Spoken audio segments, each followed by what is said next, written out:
Hey everybody, and welcome to Autumn Leigh at Home. I'm Autumn Leigh if you are new. Today, I'm gonna share with you 10 frugal living tips that will help your family save money on grocery shopping. Let's go ahead and get started. Number one is shop your pantry first. Shopping your pantry first is by taking 5 minutes, just 5 minutes. You can shop your pantry and look through your refrigerator, look through your pantry, see what all you have here available to create meal plans off of. So for example, we have extra ravioli in our freezer that we bought from a store that I need to use up. So instead of creating a whole new meal that requires me to buy all new ingredients and all new items, I'm going to utilize that and create a whole meal all around that based off of that item. That will save me from having to buy a main item for an entire meal. And all I have to do is see if I already have sides available for it or buy items that can go around that meal. Utilize leftovers. That's another way to shop your pantry. See what leftovers you have and how you can apply it to a meal moving forward. Or even if you're buying ingredients to make a meal, you can see if you already have some of those ingredients by taking 5 minutes before going to the grocery store. That way you don't go to the grocery store and buy all these extra things and come home and have duplicates or multiples of the same thing. Number two is to make do. Make do with what you have. If you made a list and you're going to the grocery store, you've made a plan, you've done all of these things, but say you forgot the Oreos or you forgot the apples that are your kids' favorites. Do not go back to the grocery store because you know that if you step foot back in that grocery store, you are going to come out with more than just those apples, more than just that pack of Oreos. You will come out with a lot more than you plan to go in for. Do not go back to the grocery store to just grab, say you even run out of milk. Make do with what you have. Maybe see if you have some ingredients to make muffins or things that you can create versus having to run back into the grocery store to get that 1 gallon of milk when really you could utilize what you already have here and just make do.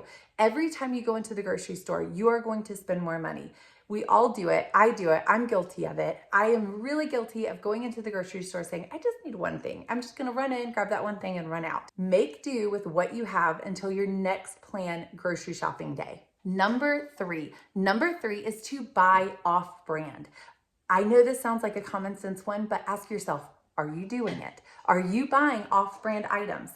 When you go to the grocery store, look to see what items are available and which ones are off-brand versus the full price. Usually the off-brand, if you buy it, will save you a couple dollars at least an item.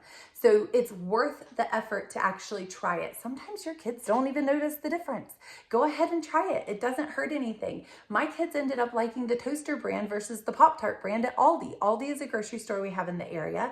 And that is just a simple way that we can save $2 per box per week. And we usually buy 2 boxes of Pop-Tarts. So that's $4 a week, which doesn't sound like a whole lot, but all of these little changes add up to a lot of money.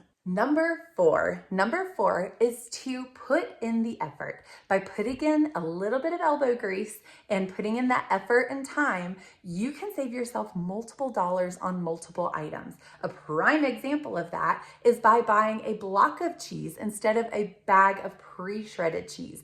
This is a way that my family saves money. I know that it sounds like such a common sense thing, and you may tell yourself, oh, I just don't have the effort or the time to do that. Do you? Ask yourself, am I really applying this? You may say, this is such a simple one. It's a common sense one. Why are you even saying it? Ask yourself, are you doing it? Is this a thing that you are doing? Are you applying this simple tip that you can do?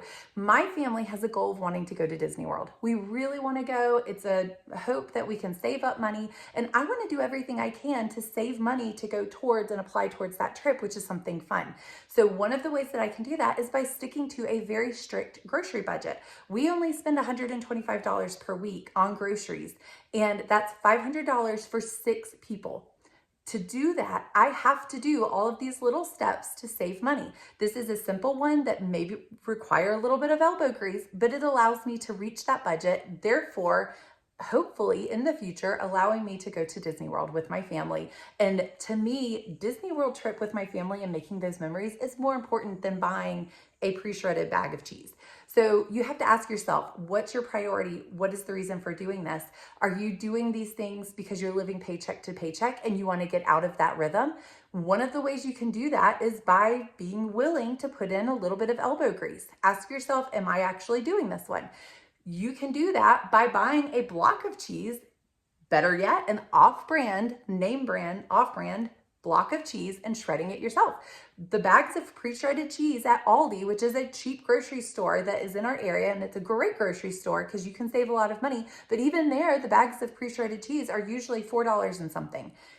By buying a pre-shredded or a non-shredded, by buying a block of cheese, an off-brand or the Aldi brand block of cheese, those are only $1 something. So I'm saving $2 to $3 right there on one item that I buy frequently, sometimes multiple of those in 1 week. We use a lot of cheese. That we put it in a lot of our ingredients when we're cooking. We make cheese quesadillas, things like that. So it's nice for me to be able to apply that to that so that I can save those few dollars, because those few dollars per item, that's say $2 or $3, and we buy 2 of them. That's $4 right there that I'm knocking off of my food grocery budget. Number five is to learn to bake simple things. And again, sometimes this one applies a little bit of elbow grease, but instead of buying pre-made muffins or pre-made pancakes or pre-made waffles from the store, or even those smackers, the pre-made peanut butter and jelly sandwiches, take those off. Take them off your list. Go ahead and learn how to make them yourself.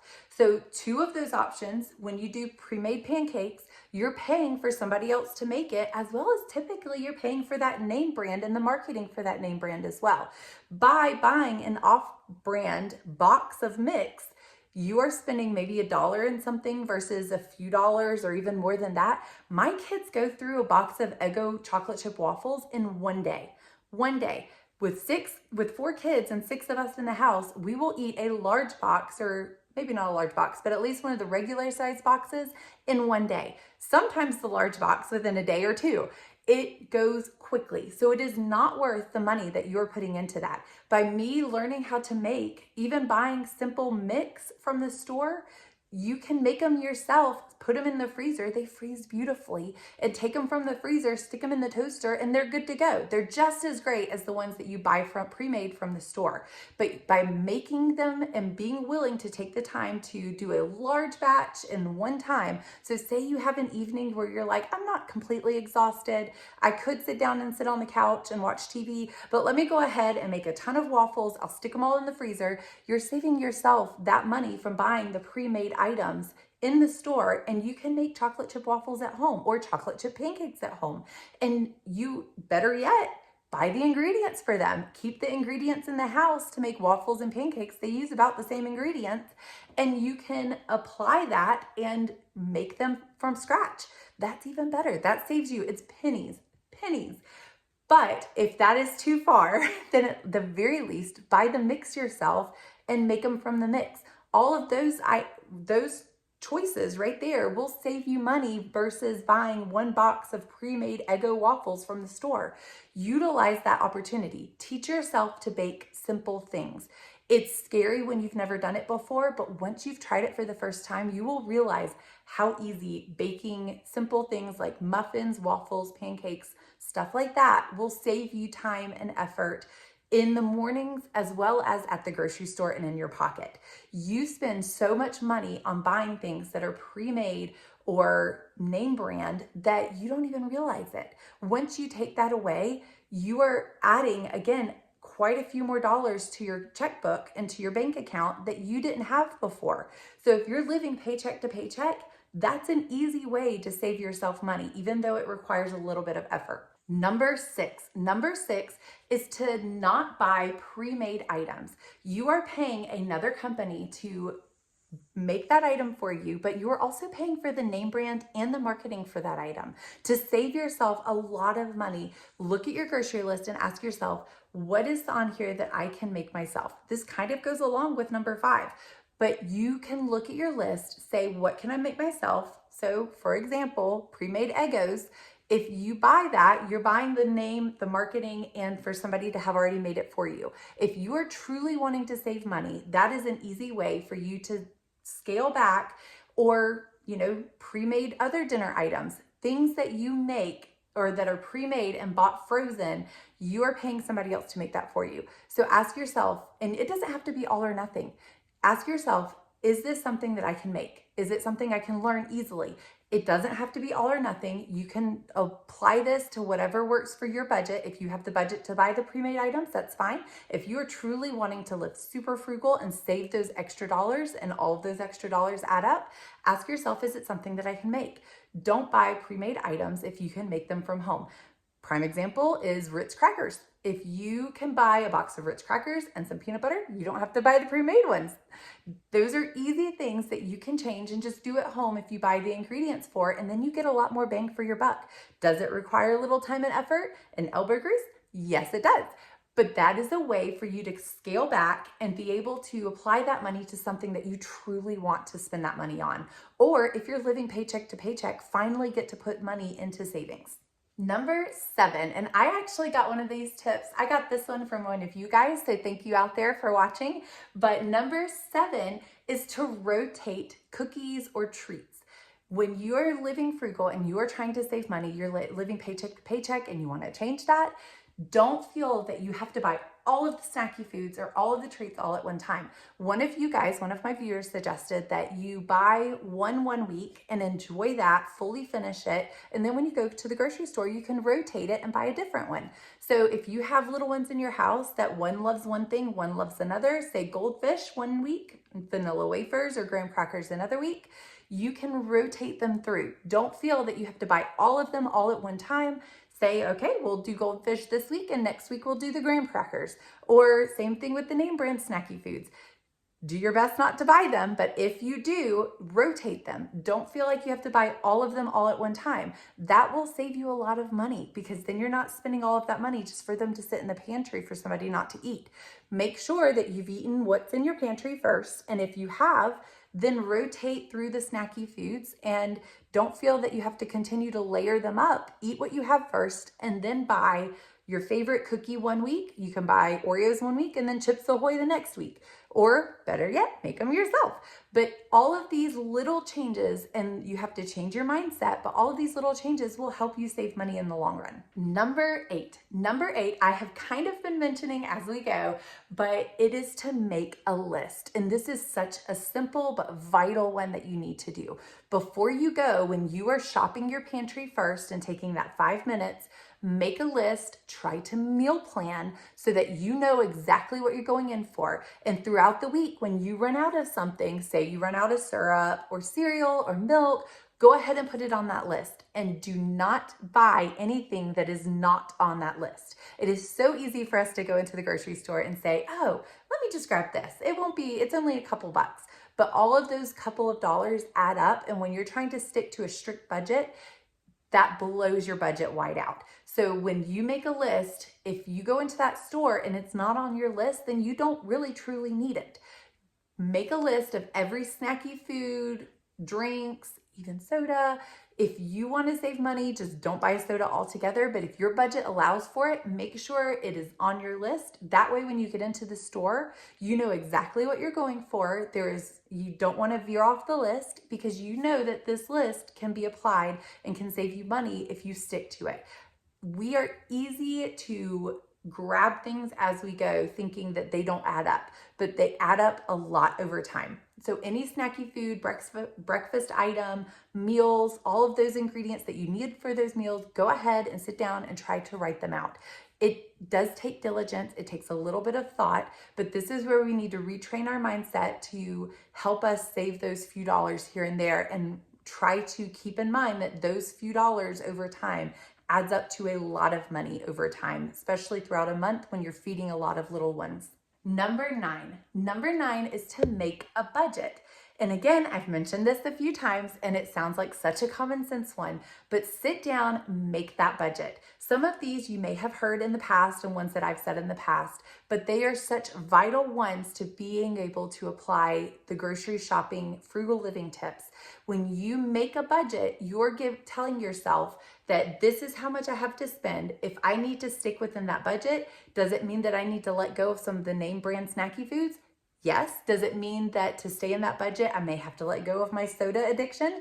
Yes, I'm guilty of that one. But you need to sit down, write out a budget, give yourself grace. It will take a few months for that budget to kind of get nailed down a little bit. Sometimes you may realize that you need a little bit more, that your budget was too strict, that you need to take money from a different part of the budget and add it to the grocery budget, or vice versa. But remember, if you don't have the money and you're trying to create an ability to have savings in between paychecks, and right now you're living paycheck to paycheck, is it really worth buying that extra box of brownies or that extra bag of chips? Ask yourself, is there a snacky food that I can buy that would save me more money? Are your kids going to whine about it a little bit? Yes. But they will get used to it. They will find that as the new normal when you start applying it every week. Yes, they may have a hard time at first, but they will get used to it. It will become the new normal, and they will find things that they love that may not have been on the list in the beginning when you first started grocery shopping in the past when you bought all the snacky foods, but they will learn to love certain items that are cheaper that you have given them the options for, and they will get used to it. So make yourself a budget. Give yourself a grace period of a couple months to try to nail down that budget and make it a fluid one, but be willing to let go of some of the name brand stuff. That's the hardest part, is just being diligent to stick to that budget and know that that may mean that you have to let go of some of the things that you really have been enjoying in the past. But in the past, you were living paycheck to paycheck. We are trying to move past that. Number 10, last but not least, don't buy deals. You're going to say, what are you talking about, Autumn? This is crazy. Of course, the deals are better. They save me money. However, you have to use this frugally. Buying deals and applying the deals frugally. That means it's only a deal if it was already on your list. If it wasn't on your list, if the item that's on sale was not on your list, then it's not living frugal. You're not living frugal by buying items that are not already on your list. You're actually adding more money to your budget and having to spend more even though it was on sale and you're like, oh, that is a great deal. Now, things that don't really apply to that are things that you know you're going to use, that you know you will need, and it is a great deal even though you don't need it right now. If you don't buy it now, you will miss out on that deal and you know it will get used. So like, if your family absolutely loves ketchup, but you have a bottle of ketchup at home and you're at the store and they have a fantastic deal of buy one, get two free, or things like that, those are worth it. So you have to apply the don't buy on sale frugally. So if you truly need it, just ask yourself, is this really a deal? What I'm trying to teach you is to avoid the buying because it's on sale. If it's not already an item that you need, if it's not already on your list, then it's not saving you money, even though it's on sale, because it's not on your list. Don't buy it. It's that simple. You don't want to add things to your list just because it's on sale, unless it's an exception and you know it's something that your family eats all the time and it will get gone. But if it's items that, like snacky foods, when they go on sale, if it's not already on your list, you shouldn't be buying it.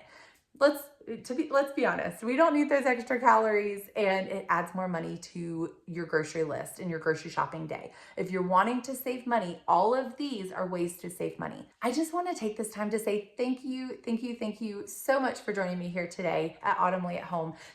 All these 10 tips and tricks of frugal living that I have shared with you today are ones that we apply here at our house. Do we make exceptions? Yes. Are we human and do we slip up? Absolutely. So again, it's not all or nothing. Listen through all of these tips and ask yourself, which ones can you apply to help you get to the goal that you want to achieve? I am not a financial expert. I am just a mom of 4 and a family that has 6 people in it that are trying to save money. That is my goal, is to pass along my knowledge and things that has worked for my family and try to help you and yours. And I hope that if you have any family tips and tricks to save money at the grocery store, definitely put them down in the comments below. I would love to hear them. I want our community to be a community that we encourage each other and help each other. And I will put a playlist right here of frugal living tips that I have shared in the past. Many of these you will hear on those. There's some new ones in this one as well, but these are more specific to grocery shopping, and I wanted to help those that are grocery shoppers. But I will put a playlist right here that you can go and click on to listen to the other videos as well. But thank you so much for taking time out of your day to join me. Please like, subscribe, and share down below, and I hope to see you guys next time.